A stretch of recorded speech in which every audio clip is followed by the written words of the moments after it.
नमस्कार, your money में आपका स्वागत है। आज हमारा फोकस है म्यूचुअल फंड्स पर और आज सवालों के जवाब देंगे आनंद राठी फाइनेंशियल सर्विसेज के डायरेक्टर और head of investment products Firoz Aziz. आपका स्वागत है फिरोज। तो सवाल जवाब का सिलसिला शुरू करने से पहले आपके काम की खबर। म्यूचुअल फंड कंपनियों ने शेयर बाजार की डूबती नब्ज को पकड़ लिया है। उन्हें ये समझ में आ गया है कि इस उठापटक के माहौल में निवेशक इक्विटी में निवेश का रिस्क नहीं उठाना चाहते और इसी को देखकर वो अब ढेर सारे एफएमपी या फिक्स्ड मैच्योरिटी प्लान्स लाने की तैयारी में है।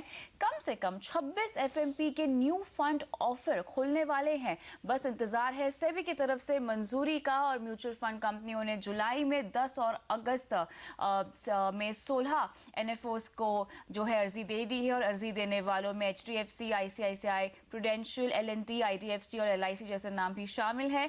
एफएमपी का पैसा खास अवधि वाले इंस्ट्रूमेंट्स में लगता है और निवेशक अपनी जरूरत के मुताबिक अवधि वाले फंड चुन सकते हैं। तो यहाँ पर फिरोज आपसे जानना चाहेंगे सबसे पहले जिस तरह का करंट मार्केट सिनेरियो है, जाहिर तौर पे इक्विटी में तो पैसा बनने से रहा। इसी के साथ साथ हमने देखा कि कुछ डेट इंस्ट्रूमेंट्स में भी कुछ फंड्स की परफॉर्मेंस के चलते भी कुछ खास हमें रिटर्न्स नहीं मिलते हुए दिखाई दे रहे थे। इस लिहाज में जो एक कॉमन माइंडसेट होता है कि आप एफडी में पैसे डाल लो, सबसे सेफ है। यहाँ समझना चाहेंगे आपसे कि एफडी और एफएमपी में एक तो फर्क क्या है और एफएमपी बेहतर कैसे है एफडी से? अब अगर आप इंस्ट्रूमेंट्स देखें तो 3-4 पैरामीटर्स होते हैं। एक होता है रिटर्न। रिटर्न में एफडी और एफएमपी के रिटर्न्स में प्री टैक्स रिटर्न्स में ज़्यादा फ़र्क नहीं रहता है, बट एफएमपी की जो पोस्ट टैक्स रिटर्न होती है वो बहुत एफिशिएंट होती है, क्योंकि जो भी रिटर्न आती है वो कैपिटल गेन के तौर पे आती है और इंडेक्सेशन बेनिफिट भी मिलता है। तो भले ही अगर आप 9.5% की एफडी लें और 9.5% की एफएमपी लें तो जाहिर है कि pre tax return almost similar है, आइडेंटिकल है, बट पोस्ट टैक्स रिटर्न में एफएमपी बहुत आगे निकल जाती है क्योंकि इंडेक्सेशन और कैपिटल गेन होता है। अगर आपकी टैक्स स्लैब 33% या मैक्सिमम टैक्स स्लैब है तो बहुत बड़ी बेनिफिट होती है। आप रिस्क में देखें तो ऑफ कोर्स अगर आप एफएमपी को देखें तो उसमें इंस्ट्रूमेंट्स जो खरीदे जाते हैं वो एक्चुअली इक्वल होते हैं। जैसे 1 साल के एफएमपी में सिर्फ 1 साल के बॉन्ड खरीदे जाएंगे तो उसमें जो इंटरेस्ट रेट रिस्क है वो काफ़ी मिनिमाइज हो जाता है। तो रिस्क के मामले में एफडी से कम रिस्क इसलिए होते हैं क्योंकि एक अगर आप एफडी करेंगे तो एक बैंक की एफडी करेंगे या फिर 2 बैंक की, बट एफएमपी में क्या है कि 15 इंस्ट्रूमेंट्स, 15 बैंकों की एफडी जैसे दूसरे इंस्ट्रूमेंट्स होते हैं, उसको कहते हैं सीडीज, उनको कंबाइन करके एक एफएमपी बनती है। तो अगर आपने 5,000 रुपये भी लगा दिए तो आपके 5,000 रुपये इतने डिवर्सिफाई हो जाते हैं कि 10 से 12 बैंकों की सीडीज को परचेज किया जाता है। सीडीज और एफडीज ऑलमोस्ट सिमिलर होते हैं, अंतर होता है बट इतना फर्क नहीं होता है। सो एफएमपी में डिवर्सिफिकेशन बहुत अच्छा बेनिफिट मिल जाता है। लिक्विडिटी में एक जगह पे एफएमपी थोड़ा इंफीरियर होता है एफडी से, क्योंकि एफडी आप कभी भी तोड़ सकते हैं, एफएमपी आपको स्टॉक एक्सचेंज पे बेचनी पड़ती है, लिस्टेड होती हैं, उनको बेचने के लिए दूसरा खरीदार की जरूरत पड़ती है। बट एफडी में अगर आप अपनी एफडी सरेंडर कर दे जाएं तो बैंक आपको मना नहीं करेगी और अपनी एफडी सरेंडर करके आपको पैसा वापस कर देगी। बट एफएमपी में आपको एक काउंटर पार्टी जो खरीदेगा एक्सचेंज पे उसकी जरूरत पड़ती है। बट कॉस्ट वाइज अगर लास्ट पैरामीटर देखा जाए तो एफएमपी बहुत कॉस्ट एफिशिएंट होती है। साल का अगर 10% का रिटर्न होता है उसमें से 5 पैसे जैसे 0.05% के कॉस्ट रहता है, वो ऑलमोस्ट नेग्लिजिबल होता है। सो एफडीज एफएमपीज आर सिग्निफिकेंटली। और जिस तरह का मार्केट सिनेरियो बनता जा रहा है ऐसे में कम से कम रिस्क भी जो है आपको एफएमपी के जरिए ही मिलेगा यहाँ पे। तो चलिए इसी के साथ अब आगे बढ़ते हैं और बात करते हैं म्यूचुअल फंड्स की, लेते हैं सवालों के जवाब। यहाँ पर हमारे पहले दर्शक दिल्ली से लोकेश यादव हमारे साथ फोन लाइन पर जुड़े हुए हैं। नमस्कार लोकेश जी, सवाल पूछिए अपना। मैम, हाँ जी मैम, मेरे पास म्यूचुअल फंड है अभी 4 HDFC टॉप 200 जी। इसमें मैं 2,000 रुपए डाल रहा हूँ अभी जी। और ICI फोकस ब्लू चिप इसमें 2,000 रुपए डाल रहा हूँ। ठीक है। और IDBI टॉप 100 इक्विटी 2,000 रुपए। ठीक है, ठीक है। और EPF मैं 2,000। आपकी डिटेल्स हमारे पास लोकेश जी हैं यहाँ पर, तो हम आपका पोर्टफोलियो कैसा है और आपको क्या करना चाहिए, आपके जो लक्ष्य हैं 15 साल में 20 लाख रुपए, 20 साल में 50 लाख और 35 साल में आपको चाहिए 3 करोड़ रुपए। तो फिरोज, सबसे पहले जो इन्होंने 3 फंड्स अपने पोर्टफोलियो में डाले हैं, आपको कैसे लगते हैं, लक्ष्य के मुताबिक क्या ये अचीव कर पाएंगे? हाँ, अगर आप नॉमिनल रिटर्न भी लें 12 से 13%, ये जो एसआईपी कर रहे हैं लोकेश, आपकी जो पूरी 3 रिक्वायरमेंट्स हैं पूरी हो जानी चाहिए, क्योंकि आप अगर 13% की रेट पे भी लेंगे तो आपको काफ़ी पड़ेंगे ये एसआईपीस। अब रहा सवाल आप कौन से फंड्स, पहले तो एसेट एलोकेशन, मैं आपको ये कहना चाहूँगा कि आपका एसेट एलोकेशन बहुत अच्छा है, क्योंकि 2/3 पैसा जो है आपने इक्विटी में लगाया, 1/3 डेट में लगाया, ये अच्छा एसेट एलोकेशन किया। अब अगर आप इक्विटी में कैसा एलोकेशन हुआ है वो देखने जाएं तो आपने मिड कैप स्पेस में थोड़ा एलोकेशन नहीं लिया है, तो मिड कैप स्पेस में एक्सपोजर लेना ज़रूरी है। अब आपकी तीनों स्कीम्स को अगर देखें तो पहली वाली स्कीम को आपको रिप्लेस करना चाहिए, एचडीएफसी को आपको रिप्लेस करना चाहिए, यूटीआई अपॉर्चुनिटीज़ फंड से रिप्लेस कर दें, और आपकी जो आईडीएफसी जो है उसको आईडीएफसी में ही इंटरनली स्विच करके प्रीमियर इक्विटी जो अच्छा मिड कैप फंड है उसमें लगा दें। और आपका जो रेकरिंग डिपॉजिट है जो आपने डिटेल दी हुई है, उसके बदले आप prudential ICICI regular savings fund ज़रूर चूज़ करें। अगर आप ये कॉम्बिनेशन करेंगे तो आपको 12-13% की रिटर्न मिल जाएगी, जिससे आपके पूरे 3 लक्ष्य पूरे होने की अच्छी खासी संभावना है। चलिए, तो लोकेश जी, आपके लिए जो सलाह यहाँ दी जा रही है वो ये है कि एचडीएफसी टॉप 200 के बजाय आपको यूटीआई अपॉर्चुनिटी फंड में पैसे डालने हैं, आईसीआईसीआई में आप बने रहें, आईडीबीआई इंडिया टॉप 100 की जगह आप आईडीएफसी प्रीमियर इक्विटी में जो है पैसे लगा सकते हैं और पीपीएफ में अपना निवेश जारी रख सकते हैं, लेकिन आरडी के बजाय आपको एक डेट फंड में निवेश करने की सलाह यहाँ पे दी जा रही है। क्या आपका और कोई सवाल है? मैम, मैंने अभी एक ICI blue focus blue chip लिया है, सॉरी आईसीआई प्रूडेंशियल ये डिस्कवरी फंड, ठीक है, ये मिड कैप फंड लिया हुआ है मैंने। ठीक है, उन्होंने ऑलरेडी एक मिड कैप फंड लिया हुआ है। लास्ट वीक लिया है मैंने ये। ठीक है, तो वही एक चीज जो है आपके पोर्टफोलियो में छूट रही थी, एक मिड कैप फंड में इनको अपना इन्वेस्टमेंट करना था, तो वो आपने कर लिया है, तो आई थिंक इनका पोर्टफोलियो इनके गोल्स के मुताबिक तो बिल्कुल सही है। ICICI discovery fund mid cap space में अच्छा फंड है, तो आई थिंक अच्छा डिसीजन लिया है इन्होंने। चलिए, तो यहाँ पर उम्मीद करते हैं कि आपके तमाम सवालों का जवाब मिल गया होगा और योर मनी में भी वक्त है एक ब्रेक का। लेकिन अगर आपको हमसे म्यूचुअल फंड, इंश्योरेंस या फाइनेंशियल प्लानिंग से जुड़े सवाल पूछने हैं तो आप हमें ईमेल कर सकते हैं mfmoneycontrol.com पर। सवाल भेजते वक्त अपना कॉन्टैक्ट नंबर ज़रूर लिखें। आप हमें फेसबुक पर भी फॉलो कर सकते हैं, आपको विजिट करना है facebook.com/आवाज़-योर-मनी, और सवाल पोस्ट करने के साथ साथ आप योर मनी के पुराने एपिसोड्स भी यहाँ देख सकते हैं।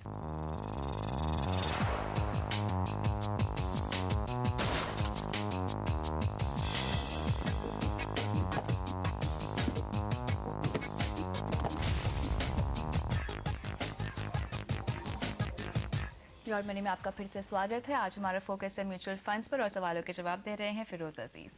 बढ़ते हैं अगले दर्शक की ओर। बेंगलुरु से नरसिंह हमारे साथ फोन लाइन पर जुड़े हुए हैं। नमस्कार, अपना सवाल पूछिए। नरसिंह बोल रहा हूँ। हाँ जी, नमस्कार। नमस्कार। देखिए, मैं कुछ 8 म्यूचुअल फंड में डिफरेंट अमाउंट्स बांध रहा हूँ, तो 10,000 रुपया का साल में मीन्स महीना का एसआईपी जाता है, तो 1,000 रुपए का 6 में है और 2-2 हजार का 2 एसआईपी में है। मेरा क्या कहना है कि ये जो मैं डाइवर्सिफाई करके अभी कर रहा हूँ, लेकिन ये ठीक है कि और कुछ फंड में स्विच करूँ या एक बड़ा 1-2 2-3 म्यूचुअल फंड में इन्वेस्ट करूँ, क्या मेरे लिए ठीक रहेगा?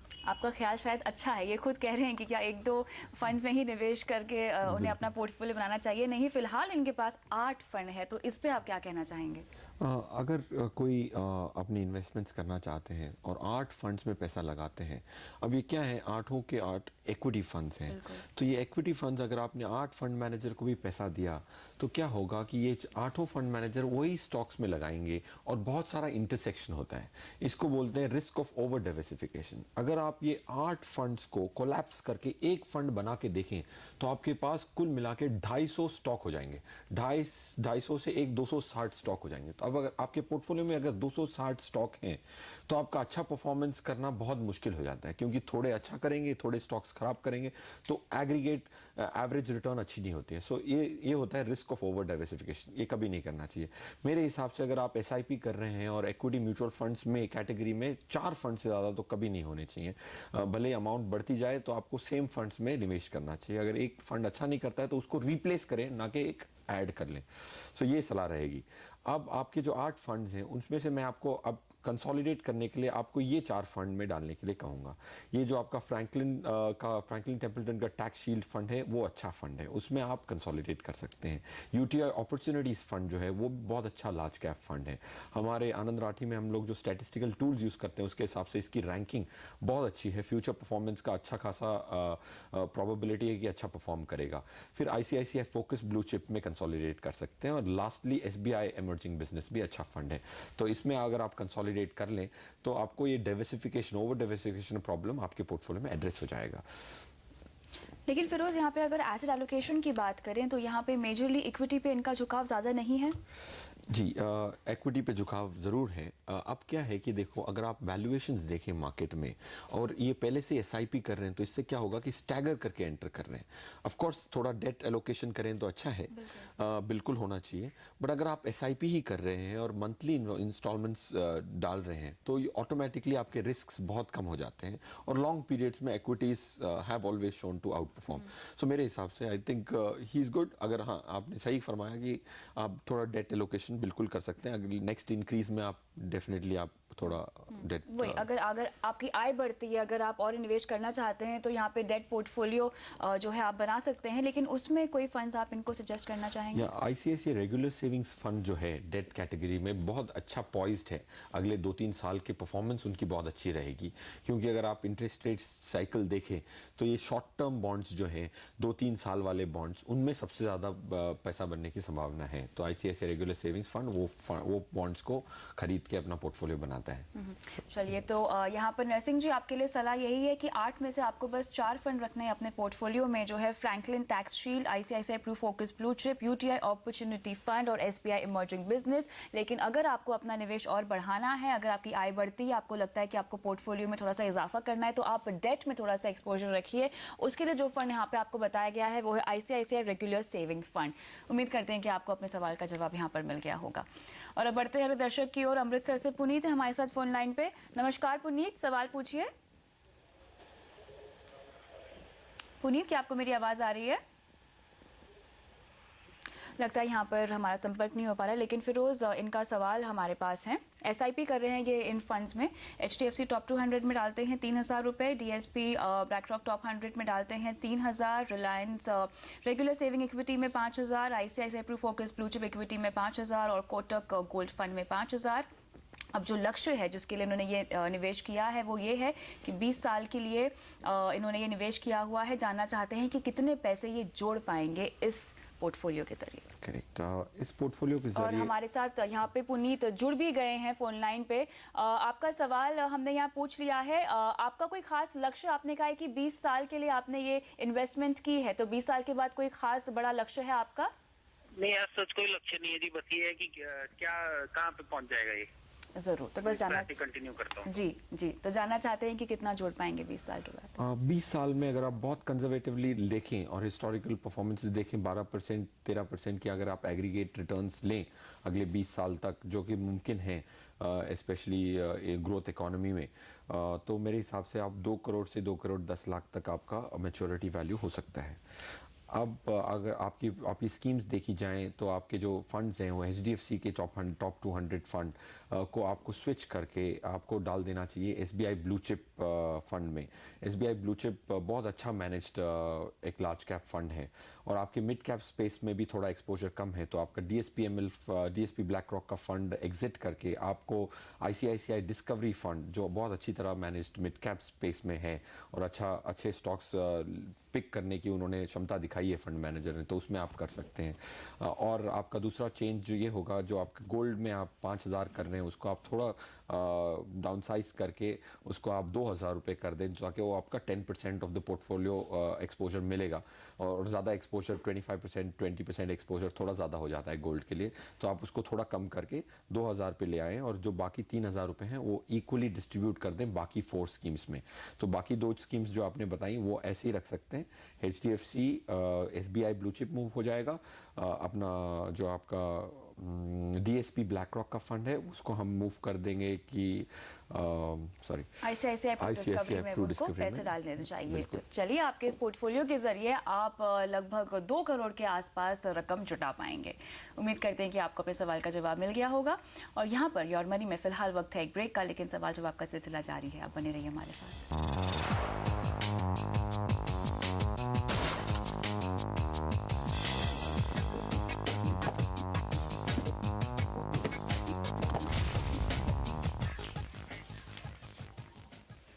योर मनी में आज हम दे रहे हैं म्यूचुअल फंड से जुड़े सवालों के जवाब, और इसमें हमारा साथ दे रहे हैं फिरोज अजीज। तो बढ़ते हैं अगले दर्शक की ओर। पूना से हमें चेतन ने कॉल किया है। नमस्कार चेतन, सवाल पूछें।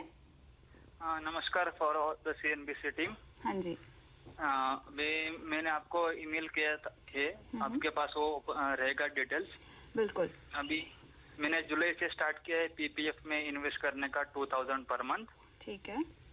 ओके, और मैंने मेरा टारगेट है कि 20 इयर्स में मेरा टारगेट 1 करोड़ मुझे टारगेट के लिया है मैंने। ठीक है, तो 20 साल में आपको 1 करोड़ रुपए चाहिए।